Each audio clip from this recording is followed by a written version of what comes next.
Bonjour, c'est Rodrigue. Aujourd'hui, on se retrouve devant un Apple Macintosh Quadra 700. C'est une machine que j'ai eue il y a à peu près un an lors d'une manifestation, une exposition à Martigny, en Suisse. Une exposition faite par OCCC. Et on a bien sympathisé avec eux et ils m'ont offert ce Macintosh complet, donc l'année dernière. Ce Macintosh, il a marché un petit peu et puis j'ai commencé à avoir des problèmes avec le disque dur. Donc c'est surtout ce à quoi je vais m'attarder aujourd'hui, c'est-à-dire remplacer le disque dur, refaire l'installation de macOS sur cette machine.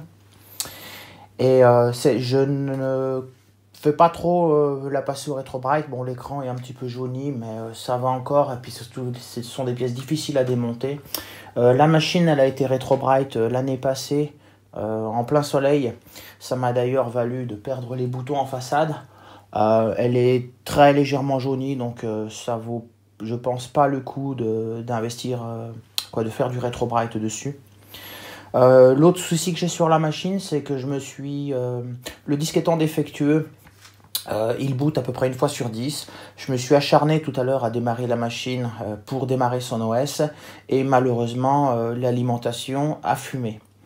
Et donc on va voir, je vais d'abord voir à réparer cette alimentation et ensuite changer le disque et réinstaller macOS. Pour réinstaller macOS, je vais me faire une disquette zip qui contient une install de macOS 7.5 et ensuite j'essaierai de remplacer le disque et de transférer et d'installer macOS sur la machine. On va voir comment s'y prendre, hein. Je ne suis pas un grand spécialiste des Macintosh, mais déjà je vais démonter la machine et on va regarder la lime, ce qui se passe, pourquoi elle a fumé. Donc voilà, j'ai démonté la lime pour chercher un petit peu pourquoi elle avait fumé. Mais malheureusement, visuellement, je ne trouve pas de composant qui est manifestement explosé et qui justifie le fait qu'elle ait fumé. Donc je ne sais pas trop ce que cette lime a, sans recherche plus approfondie. Mais en même temps, je me suis rappelé que j'avais une carcasse de LC2 ou de LC3 dont la carte mère était complètement fichue parce que la pile a coulé et les condensateurs étaient tous explosés. Donc j'ai pris la lime du LC et je l'ai montée dans le Quadra et c'est la même puissance, c'est les mêmes caractéristiques, c'est la même marque, le même modèle et elle fonctionne très bien. La machine démarre. Bon, il reste le problème que le disque dur démarre une fois sur 10, mais on a à nouveau un Quadra qui a une alimentation. Donc je vais avancer un petit peu. Donc pour ce qui est du disque, j'ai retiré le disque Apple qui était dans la machine. Et j'ai trouvé un disque de format équivalent. Bon, c'est un HP et il fait 2 Go. Je ne sais pas quelle était la capacité du disque qui déconne tant sur cette machine. En plus, sur cette machine, il y avait tellement d'applications installées que quand elle acceptait de démarrer, elle mettait bien 10 minutes. Donc ça fera du bien de changer le disque pour les problèmes de lecture, mais aussi pour avoir un OS propre avec beaucoup moins d'applications et qui démarre mieux. Pour réinstaller le macOS sur ce disque, je me suis fait une disquette zip. Donc ce que j'ai l'intention de faire, c'est de brancher un zip SCSI sur cette machine et de booter sur cette disquette zip. Cette disquette zip, je vous mettrai l'URL en description de la vidéo. J'ai récupéré l'ISO, le contenu de cette disquette zip sur un blog. Et j'ai utilisé un Linux avec un Live CD Ubuntu, un vieux PC avec un zip parallèle et un Live CD d'Ubuntu pour écrire cette disquette zip. Donc je vais remonter le disque et je vais brancher un lecteur zip sur la machine et je vais essayer de démarrer la disquette. A noter qu'en montant le disque, j'ai vu que c'est vrai que la LED du disque qui est en façade ici est branchée sur le disque Apple, sur le connecteur ici. Il n'y a pas de connecteur sur ce disque dur. Mais il a une LED, donc je ferai un petit montage pour pouvoir brancher ça sur la LED du disque, pour avoir la LED en façade. Voilà, je vais continuer. Donc voilà, après pas mal de tentatives, j'ai réussi à le démarrer. Je vais vous montrer ça tout de suite. Mais avant, vous voyez sur la droite, il y a 2 lecteurs zip. En fait, je me suis acharné un bon moment avec un zip SCSI 250 branché sur le Quadra. Et j'ai jamais réussi à démarrer sur la disquette. Même si je débranchais le disque dur, il ne voulait pas démarrer sur la disquette. Puis, au bout d'un moment, je me suis dit, on va essayer le zip 100 SCSI. Donc, j'ai rapporté mon zip 100 SCSI, je l'ai branché. Et là, oh miracle, même configuration, il a démarré sur la disquette. Donc, faut croire que le zip 250 n'est pas trop compatible avec le Quadra. Donc, on va le démarrer.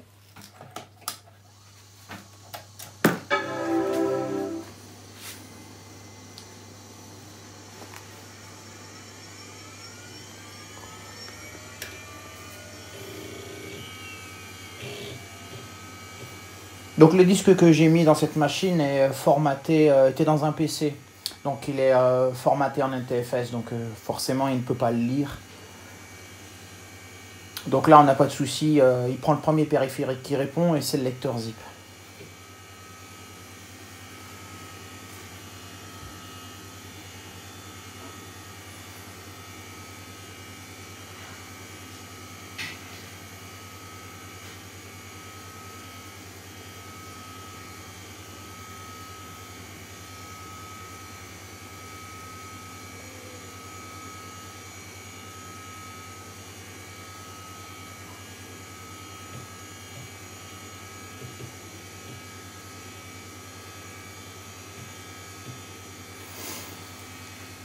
Donc voilà, il est démarré.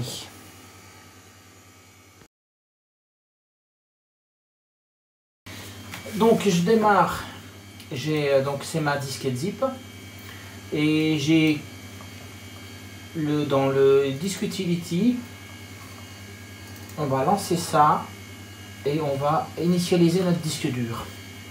Donc on voit que le disque n'est pas initialisé, c'est bien le device 0. On va l'initialiser. Oui, on va l'initialiser. Ce disque était dans un PC avant, donc il a un système de fichiers, probablement un TFS. Donc,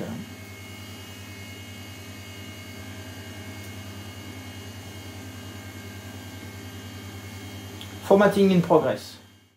Petite mise à jour, beaucoup d'heures après, pour vous montrer où j'en suis. Donc voilà. Sur cette disquette zip, j'ai pris sur le blog la version 7.5.5 et les outils Stuffit et l'outil pour monter les IMG, aucun ne fonctionne. Stuffit, je lui dis expand, mais après il ne se passe absolument rien. L'outil pour monter les IMG, j'ai beau mettre n'importe quoi comme extension, il ne voit jamais les fichiers, donc ça ne marche pas. Et quoi que ce soit que j'essaie de mettre sur la disquette, que ce soit du point site, du point HXQ, du point bin, il ne veut rien. Il ne veut rien. Donc je me suis fait une deuxième disquette sur laquelle j'ai mis la 7.1, qui d'ailleurs je pense sera plus adaptée à cette machine que la 7.5.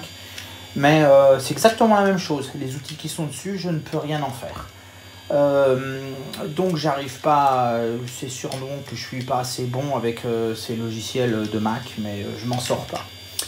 Donc je me suis dit, j'ai des lecteurs de CD-ROM SCSI, donc je vais en brancher un, mais il n'y a pas d'ISO pour ces OS, donc c'est encore plus pratique. Donc finalement, j'ai fini par trouver des disquettes de la 7.1. Mais quand j'ai mis la disquette, oh surprise, évidemment, le lecteur de disquette de cette machine est naze. Naze dans le sens où je n'ai pas vraiment compris le mécanisme Apple, mais c'est un lecteur de disquette automatique comme on pouvait en trouver dans les machines Unix dans les années 90. Donc quand on met la disquette, il l'absorbe avec son petit moteur et quand il en a plus besoin, il l'éjecte. Et ça ne marche absolument pas sur ce lecteur, je ne sais pas ce qu'il a. Il détecte pas les disquettes, il veut pas les manger, donc il met jamais les têtes sur la disquette, donc forcément il la détecte pas. J'ai été rechercher mon lecteur de LC3, mais bon, je peux pas vous montrer l'état dans lequel est le lecteur, mais il était absolument tout rouillé. Mais néanmoins, il fonctionne mieux parce qu'après l'avoir tout graissé, dérouillé, nettoyer les têtes et tout, et ben, il me lit mes disquettes. Donc voilà, j'en suis rendu à installer la 7.1 à partir de disquettes. Et j'ai éclaté la machine pour pouvoir avoir accès au lecteur parce qu'il éjecte toujours pas bien les disquettes. Donc si je fais continuer normalement, il devrait voir mon disque dur et accepter de s'installer dessus.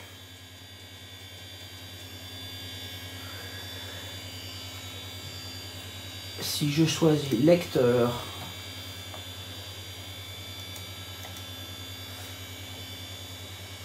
installé, il est en train de préparer le disque et il va me demander les disquettes une par une.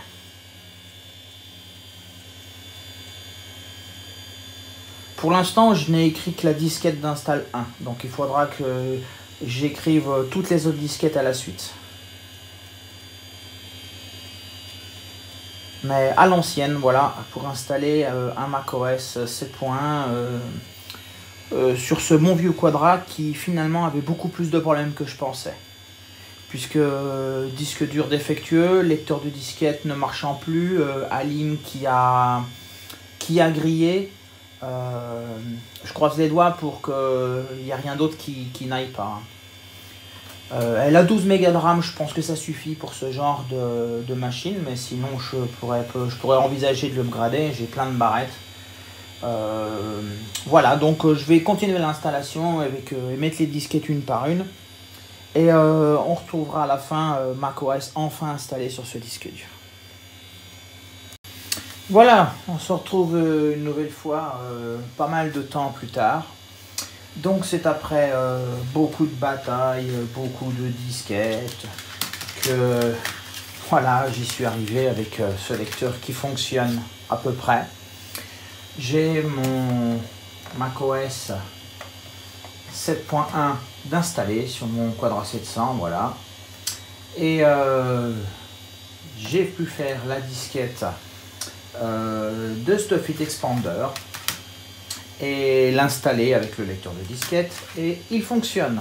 Donc maintenant j'ai accès à tout ce que je veux, enfin, puisque je peux transférer, j'ai accès à mes disquettes zip et je peux aller chercher ce que je veux sur mes disquettes zip.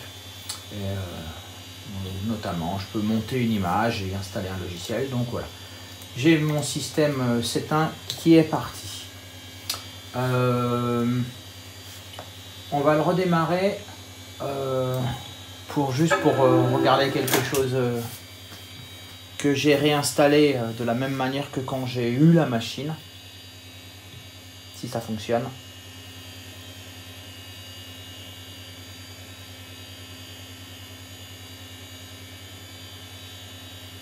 Ça n'a pas l'air, je sais pas ce qu'il attend.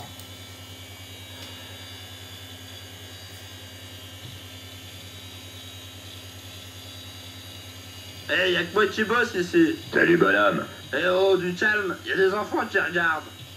Voilà, ça c'est les sons que j'avais sur le disque originel de cette machine. L'utilisateur d'avant s'étant bien amusé avec et que j'ai pas pu m'empêcher de remettre. Donc voilà, je vais le remettre en forme, même si le lecteur de disquette, on ne pourra pas s'en servir parce qu'il ne sait pas éjecter correctement les disquettes et il faut que je l'aide pour les insérer. Il fonctionne, je vais quand même le repackager dans tout à l'intérieur de la machine, mais il faudra, je pense, boucher la face avant pour pas qu'on puisse insérer de disquette. Voilà. Et donc je le remonte et puis après on regardera un petit peu ce que j'ai installé sur la machine. Petite chose avant de le remonter, c'est vrai. Déjà, j'ai fait une petite... j'ai soudé une petite fiche sur la LED du disque dur pour reporter la LED à l'avant, pour avoir comme à l'origine la LED qui est normalement ici. Et deuxième chose, je me suis rendu compte que si je débranchais le zip, il ne marchait plus parce que la chaîne n'est pas terminée. Ce drive n'étant pas... il n'y a pas de dock pour ce drive. Et ben j'ai trouvé une autre solution. J'ai mis une rallonge sur la nappe avec une toute petite rallonge, juste avec 2 connecteurs, et au bout j'ai mis un terminateur. Voilà, donc le zip est débranché de la machine.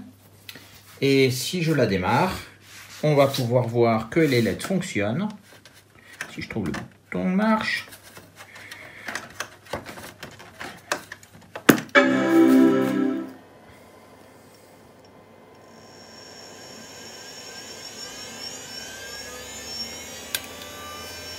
Et le disque démarre bien, malgré que le zip soit débranché. Donc voilà. Tout est bon. Je vais la remonter maintenant. Eh, y'a que moi qui bosse ici. Salut bonhomme. Eh oh, du calme, y a des enfants qui regardent. Ah oui, c'est vrai. Il démarre plutôt vite maintenant avec ce nouveau disque. Donc je le remonte et je vous prends plus tard. Donc le voici. Voilà. Il est enfin fini. J'ai mis le disque zip sur la tour pour qu'il soit plus accessible. Et je suis en train d'installer des jeux dessus. Ce n'est que le début. Ça fonctionne. À côté, on peut voir quand même la pile de choses que j'ai dû remplacer dans la machine. Voilà, le lecteur de disquette, l'alimentation, le disque dur. Ça en fait quand même des choses qui ont dû être remplacées dans cette machine. Mais je suis quand même content du résultat, d'avoir ce Quadra 700 qui fonctionne avec son 68040, qui est un peu en compétition avec les Amiga sur ce sujet, et qui va me permettre de tourner quelques jeux que je n'avais pas sur Amiga. Je pense notamment à Settlers 2. Je ne pense pas qu'il soit sorti sur Amiga. Et je suis impatient de voir ce qu'il va donner sur cette machine. On a aussi Heroes of Might and Magic 2, des jeux qui s'étaient sur PC, mais que je vais découvrir en 68000. Donc voilà, je vais le laisser installer. Et on se retrouve probablement plus tard pour jouer un petit peu. On se retrouve devant le Mac avec où j'ai fini d'installer quelques jeux. À noter que pour que les jeux fonctionnent sur cette machine, je me suis rendu compte que beaucoup de jeux disaient qu'ils n'avaient pas assez de mémoire. Et si on regarde, maintenant j'ai 1 méga 4 d'utilisé et 10 mégas de libre. Alors qu'avant j'en avais 6,5 d'utilisé et donc à peine 7 de libre. C'est tout simplement qu'à chaque fois que je redémarre la machine, je suis obligé d'aller dans les tableaux de bord et d'aller dans le mémoire et d'activer l'adressage 32 bits. Je ne sais pas pourquoi, mais quand on active l'adressage 32 bits, il utilise beaucoup moins de mémoire pour le système et donc il y en a beaucoup plus de libre pour les jeux.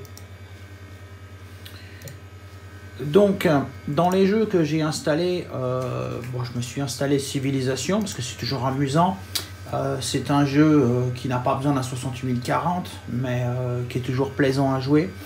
La même chose pour Lemmings, qu'on connaît très bien sur Amiga et qui tourne aussi sur ce Mac, et heureusement qu'il tourne sur un 68040 parce que ce jeu est plutôt fait pour tourner sur un 68000. Vous remarquerez que dans ce jeu sur le Mac, on a malgré tout moins de son que sur l'Amiga.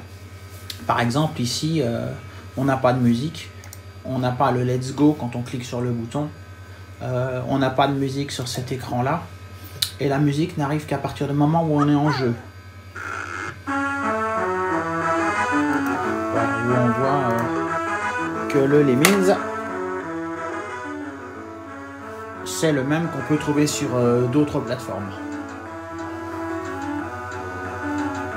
Donc Je vais pas le laisser finir le level, je vais quitter le jeu. Qu'est-ce que j'ai installé d'autre? Warcraft. Warcraft fonctionne normalement sur la machine. Donc je vais skipper la vérification de l'ISO. Et normalement... Warcraft, pardon, pas Starcraft. Warcraft 2.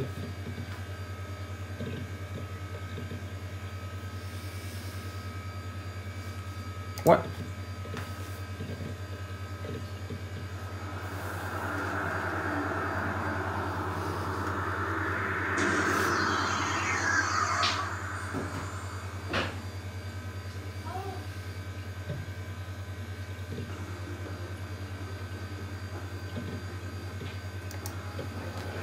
Donc ça fait partie des plus gros jeux qui fonctionnent sur ce genre de machine.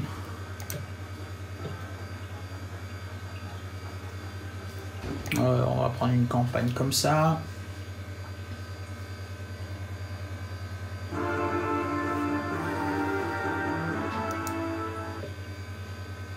Donc du peu que j'ai pu en jouer, il fonctionne convenablement hein, sur ce 68040 à 25 MHz.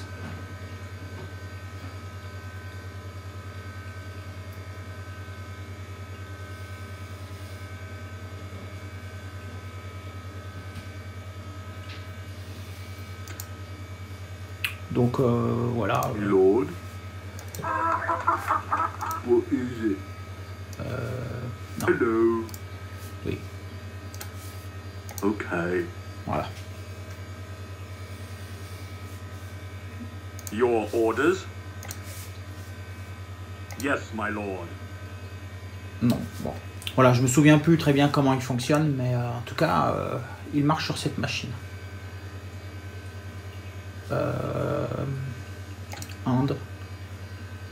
Exit programme. Et hop, là on se retrouve sur le Mac. Donc, ce que j'aime bien, c'est que hop, là on démonte l'ISO, hop. Hero Sound Magic, il fonctionne, mais on peut pas dire qu'il soit des plus rapides sur cette machine. Donc, et puis Settlers 2 ne fonctionne pas. Je pense que c'est un problème de mémoire. 12 mégas, c'est finalement pas tant que ça dans ces machines de ces époques-là.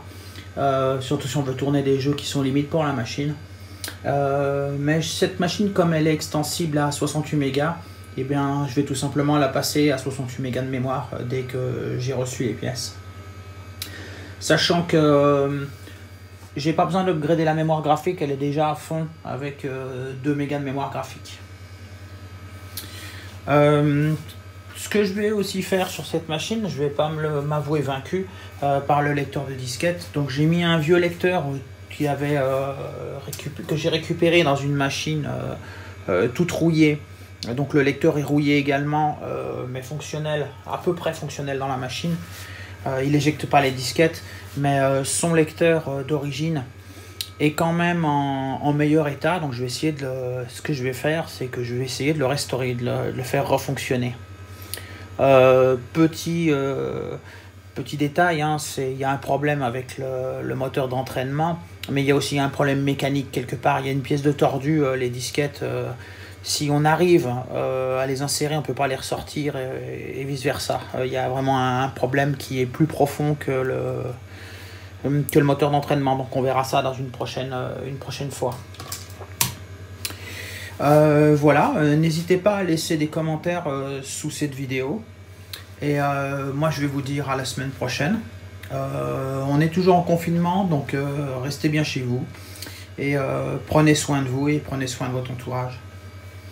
À la prochaine!